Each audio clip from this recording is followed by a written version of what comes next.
তুই কত রোগা হয়ে গেছিস রে মা। ওখানে রান্না করার জন্য কেউ আসে না? হ্যাঁ আসে, কিন্তু ওনার হাতে রান্নার কোনো টেস্ট নেই, কোনো টেস্ট পাই না। সবজি তরকারি এমন রান্না করে যেমন জলে সবজিগুলো আর মশলাগুলো দিয়ে দিচ্ছে। তোমার হাতে টেস্ট কোথাও পাই না মা। ও, আমার সোনা বাচ্চা, ঠিক আছে, এই কদিন তোকে আমি খুব ভালো ভালো রান্না করে খাওয়াবো, একদম টেনশন করিস না। না না, তোর কোনো জামা কাপড় আছে? নোংরা জামা কাপড় দে, তাহলে ওয়াশিং মেশিন চালাচ্ছি আমি।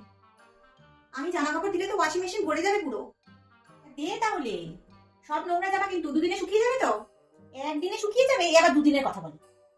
এবার না, বাবাকে লিস্টগুলো করে দে, তোর ওখানে কি কি লাগবে বাবা তো নিয়ে আসবে ওগুলো লিস্টটা দেখে। মা ওখানে সব পাওয়া যায়, আমার সব কিছু লাগবে না। হ্যাঁ, কিন্তু এখানে মশলা তো খুব ভালো পাওয়া যায়। কত রান্না করার আমার সময় নেই মা। ঠিক আছে, আমার কাছে যেগুলো আছে ওগুলো তুই নিয়ে যাস, আমি নতুন কিনে নেবো আবার। মা আমি আসলাম, বাবা আসলাম। ফোন চার্জার সব নিয়েছিস তো মা? কাঁদছো কেন তুমি? আমি আসবো তো আবার 2 সপ্তাহ পরে। কটা দিন কিভাবে চলে গেল বুঝতে পারলাম না। আসলেই চলে যাচ্ছিস, সাবধানে যা, ভালো থাকিস মা। হ্যাঁ ঠিক আছে, ওকে টাটা বাই।